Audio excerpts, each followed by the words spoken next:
ነው ሁለት ዶሮዎች ነበሩ አሉ የሆነ ታይም አብሮ ይጓዙና አንደኛዋ ብላይንድ ነች፣ ማየት አትችልም። አንደኛዋ ያው ኖርማል ነች፣ ማየት የምችል ዶሮ ነች ማለት ነውና ሁለታቸው ላይ የሚያደርጋቸው ምንድነው?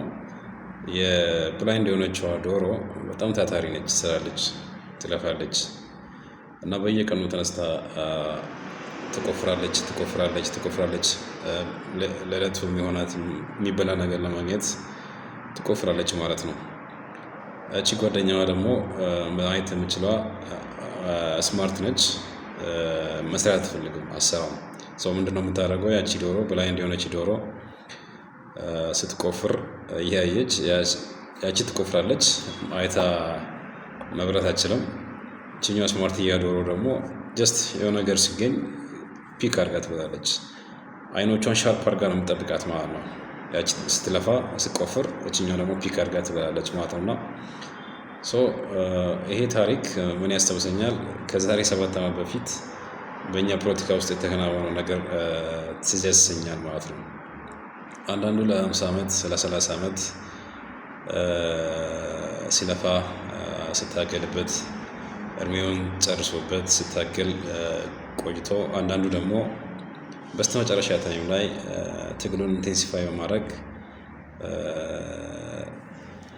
ወደ ጎን መሄድ ያለባቸውን ግሩፖች ወይ ሰዎች ወደ ጎን መሄድ ያስቻለ ማለት ነው። ከዚህ ሁሉ መሀል ግን አንድ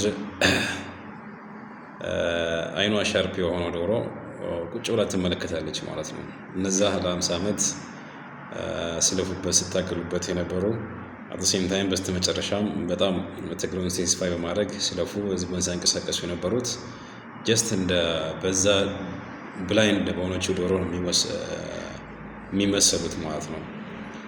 ከዛ መሀል አንዷ ቁጭ ብላ የምትጠብቀው ሻርፕ የሆነ አይኗ ዶሮ መጨረሻ ላይ ፍሬዋ ሲገኝ እነዛ ሲለፉበት ስታገሉበት የከረሙ ብላይንድ የሆኑ ዶሮዎች